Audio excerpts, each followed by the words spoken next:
What's going on, everybody? Welcome to the season 3 finale of the Respect and Pray Show. I am your host, Miguel Mike Medina, Triple M.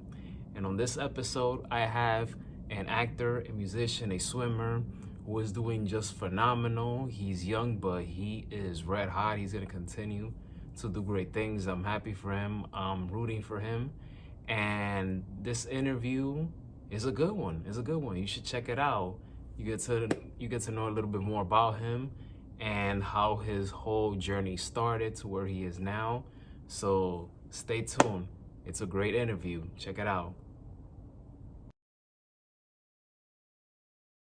Ladies and gentlemen, it's a great honor to present to you Ariel Diaz. Ariel, how you doing, man? I'm doing good, man.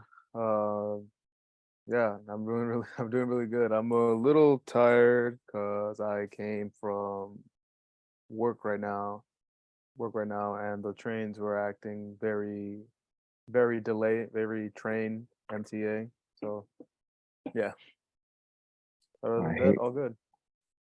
I hear you, man. It's no joke with MTA. Yeah. So, the first question, when did you fall in love with music? What inspired you? With music, I started music when I was 10. I was first learning how to play percussion with piano and congas as my primary instruments. Then I started gravitating towards the guitar at around 15, and I think around like the adolescent age of adolescence was when I started getting more inspiration for a love of music, and I started to really love the idea of performing as well.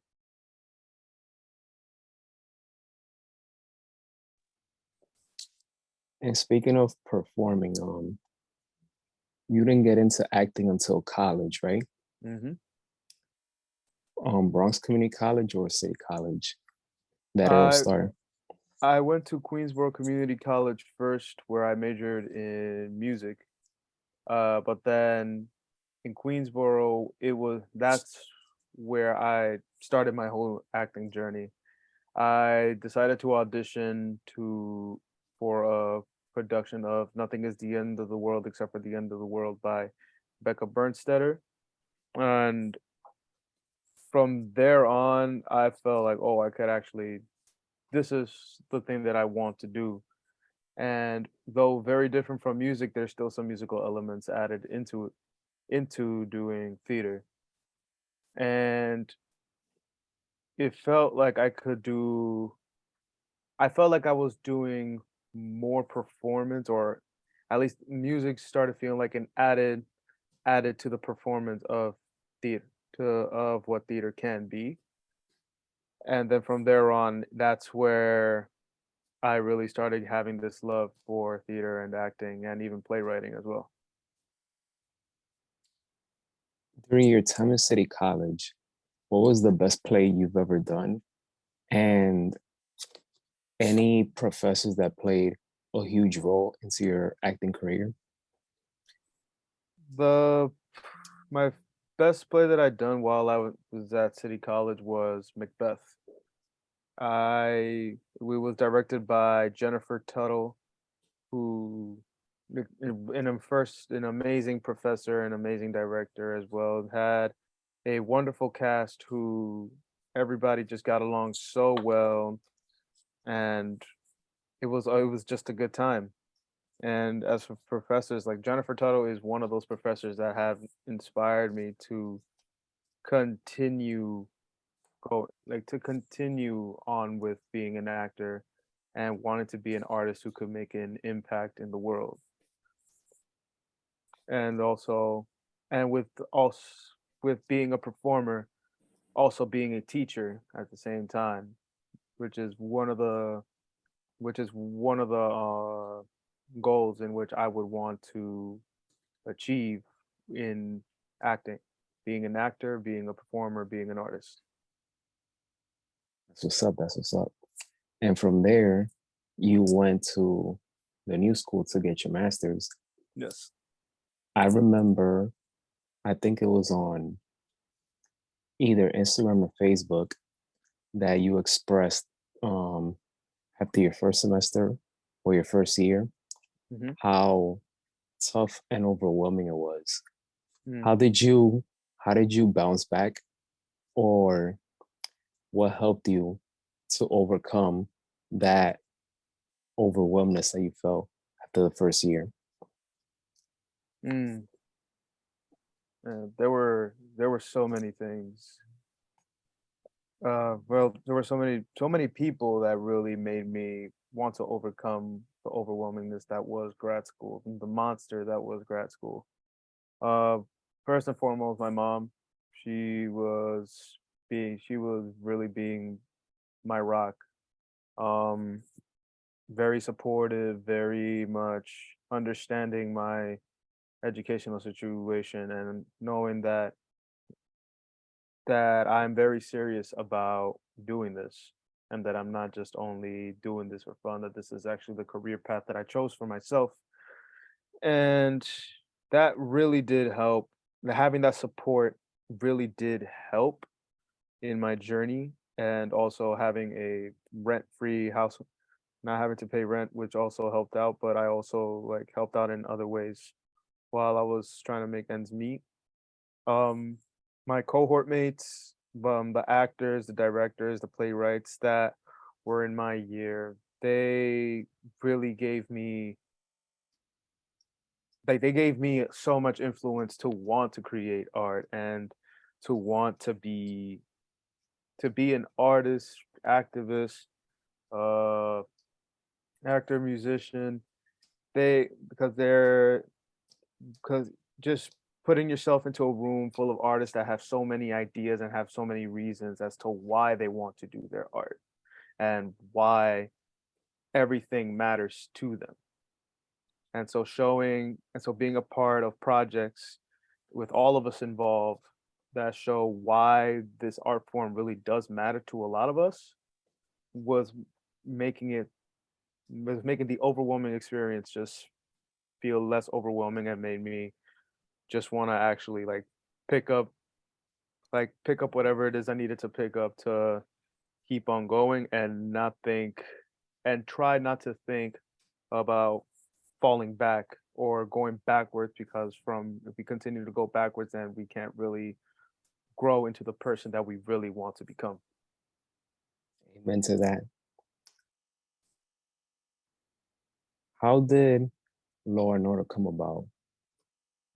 So Law and Order, I got so straight off of grad school, I got representation.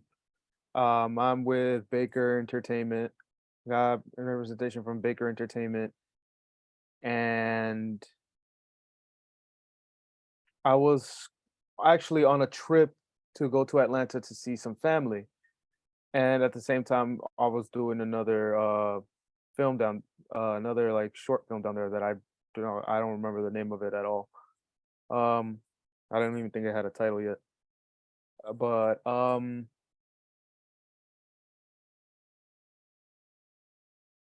my manager sent me audition, like everything I need, audition information for Law and Order or Organized Crime. The role was just to be the driver. And on the day that I had to fly to Atlanta was the due date for that, for the audition. So before my flight, I just grabbed everything that I needed to get.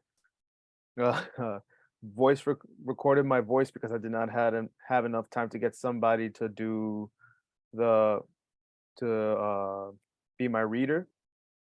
And so with that, and after I did all of that, I sent it to the casting director, and from there on, I went to Atlanta. Then while I was at Atlanta, I was just there for a week, and I'm getting an email telling me from my manager saying that I booked the gig, and my eyes were just wide open, like, oh, wait a minute, like for real, this is happening. I'm going to be on Law and Order. And my manager was like, yeah, you're going to be on Law and Order. So just be available on these dates, and then you're going to be good to go. And from there on, I told my pops, "Yo, so I gotta head back home because I booked the gig." And the smile that he had was just like congratulatory of seeing that his son was getting was doing the thing. And he just said like, "Well, duty calls. Don't worry about paying having to pay the flight back home. I'll do it for you. It's all good. I'm just glad that you're doing the thing that you really want to do." So yeah, it and it was quite an experience just seeing the entire set in Brooklyn. Seeing how everything is shot from being on an outside set or in an actual studio as well. Ariel, thank you so much for taking the time to do this interview with me. I am happy for you. You're off to doing great things. I'm rooting for you. Thank you. Much respect and praise to everything that you're doing. And I'm looking forward to see what you got next going on. All right, thank you, man. I really appreciate it.